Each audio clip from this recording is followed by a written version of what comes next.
Warning, the following episode contains strong language and adult themes.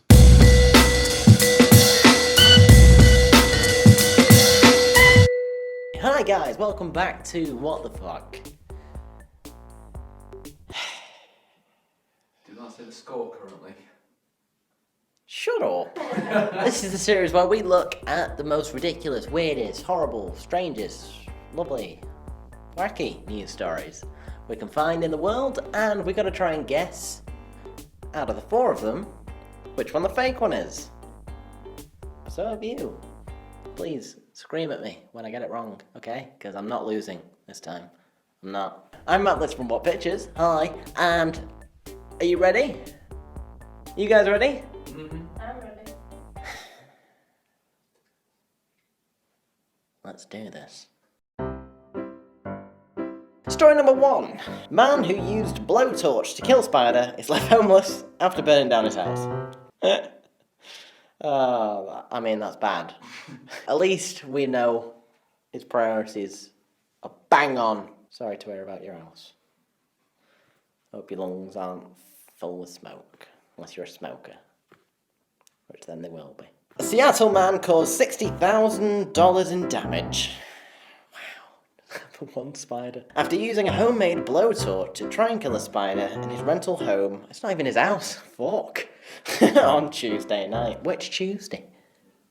The 24-year-old who lived in the house with his mother had used a can of spray paint and a lighter to try and chase the spider from a laundry room, but the fire quickly took hold.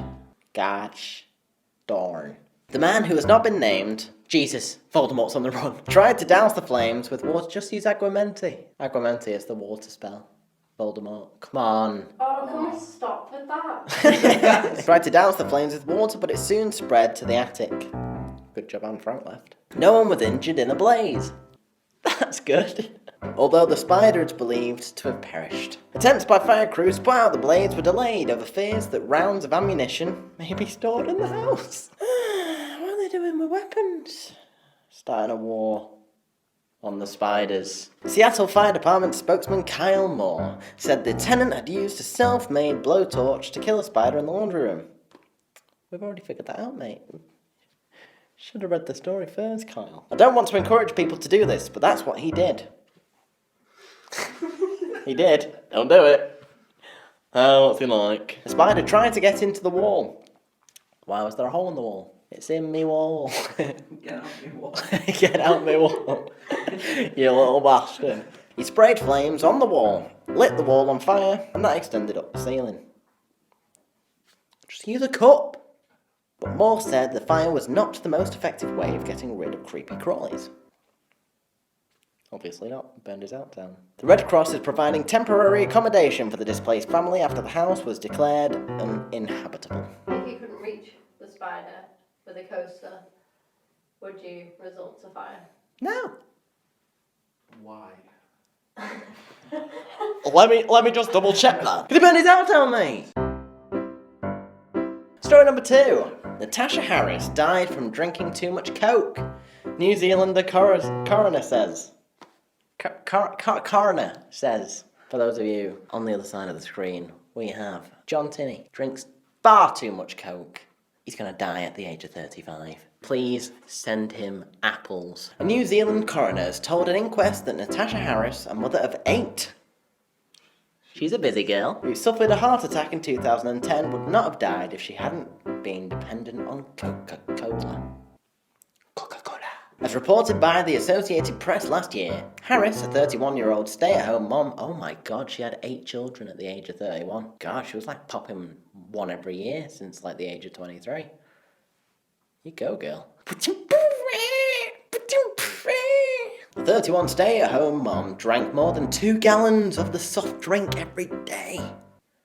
Oh my I'm not that god. bad. Yeah, you're becoming that bad. Chris Hodgkinson, the woman's partner, said Harris was addicted to coke and had unhealthy habits such as eating very little and smoking up to 30 cigarettes a day. Rah-rah. Who's that? Calculated that Harris's intake of Coca-Cola meant that she ingested the equivalent of 2 pounds of sugar and 970 milligrams of caffeine per day. Bugger hell, according to Television New Zealand. Her family claims Harris suffered from withdrawal symptoms when she didn't have access to her beverage of choice.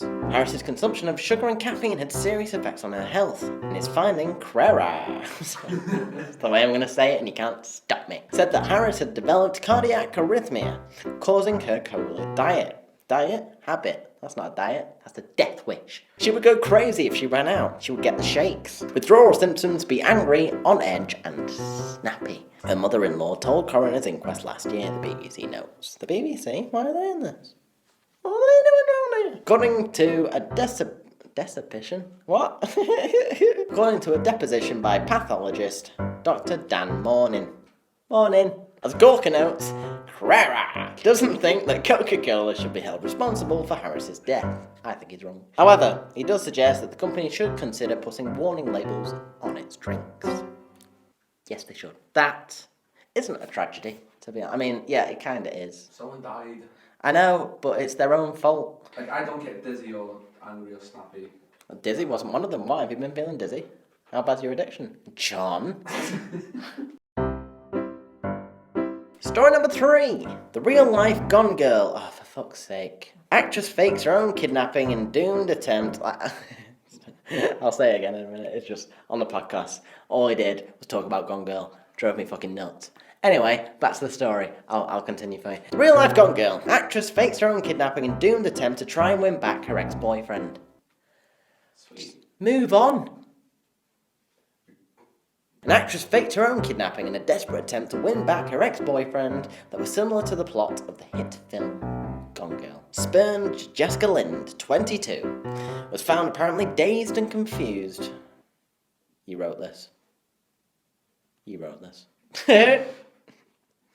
That's a common line that we've said before and things. That's a very common phrase. No. In the back of her own car in a Hampshire lay-by following a major police search sparked by a text message sent to ex-boyfriend Jonathan Gray. The search resulted in innocent John Hodgson being arrested. Wait, where did he come into it? He was John Hodgson? We didn't find out. Being arrested and detained for 15 hours. Southampton Crown Court heard the chilling message sent from her phone. Read. Sorry. Let the games begin. Find Jess. It appeared to have been sent by kidnappers holding her against her will, but Lind later admitted she sent it herself because she wanted Mr. Gray to fear for her welfare and look after her. Right, who the fuck's who at the moment? Mr. Gray's her ex-boyfriend. She's the one that's kidnapped. So who's John Hodgson? She claimed there were suspicious calls to her mobile phone and told police she had no idea how she ended up in the lay-by because someone hit her over the head before kidnapping her. Very suspicious indeed.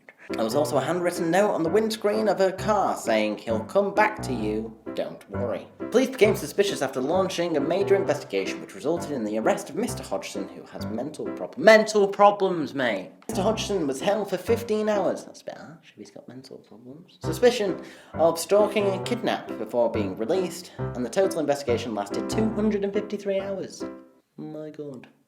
That is a long time. The judge branded the case a sorry tale. It's not. She needs to be put in bloody hell, mate. If someone did that to you, would you take them back? No! I'd run as far away as possible. Jesus, she's got mental issues. It's quite a nice story though, isn't it? She needs help. Story number 4. Sims fan recreates family virtually and leaves his real one. That's weird, that. I suppose they listen to him. Suppose he gets all the attention he wants from his virtual family. I think this is now time to reflect on what's important in our lives.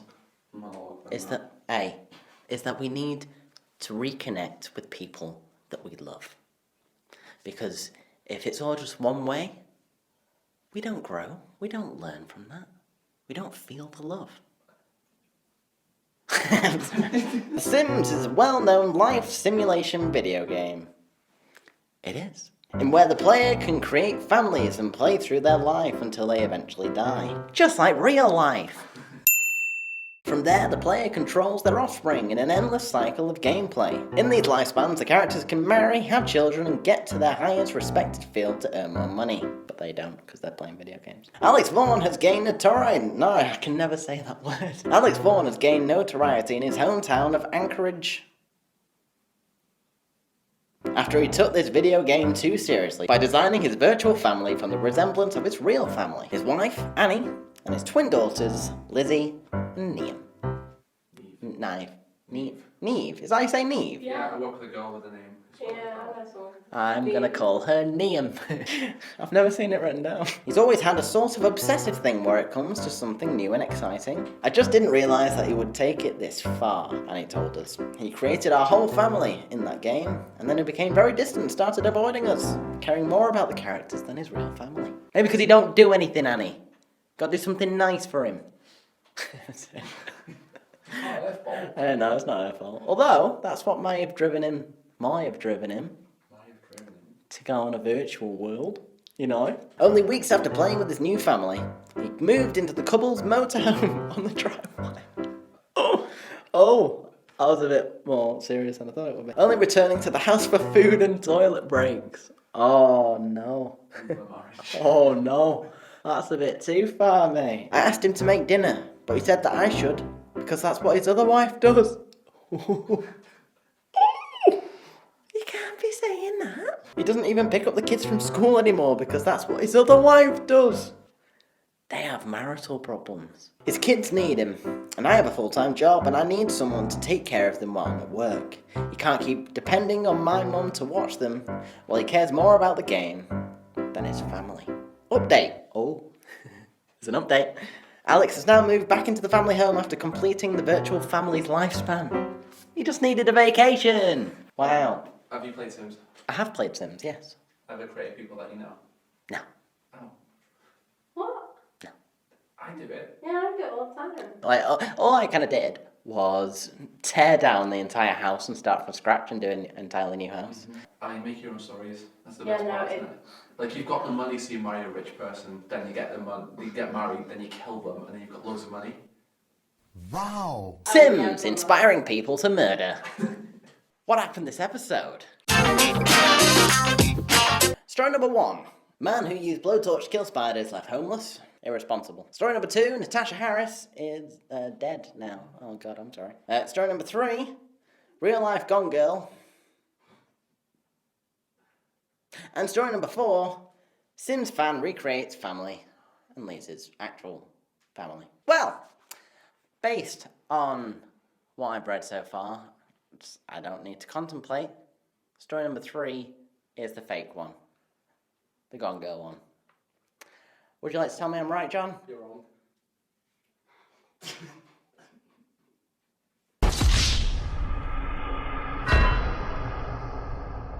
No, What am I? Okay, well, you're wrong. no, I'm not. Yeah. No, I'm not. You are. No, I'm not. You are. Fuck off! So, which one do you think's fake? I'm not having that. You've paid someone off at Daily Mail. Right, I'm not having that. That's a score. You guys have rigged it. You've paid someone off. I swear to God. Right, so this has been the episode of What the Fuck. I'll come back with a vengeance. Hope you enjoyed the episode. Hope you got the fake one. God damn it. Please like, share, subscribe if you like this. And go check out all the other stuff we do. I've been Matt from What Pictures. And that's been the news. Bye-bye!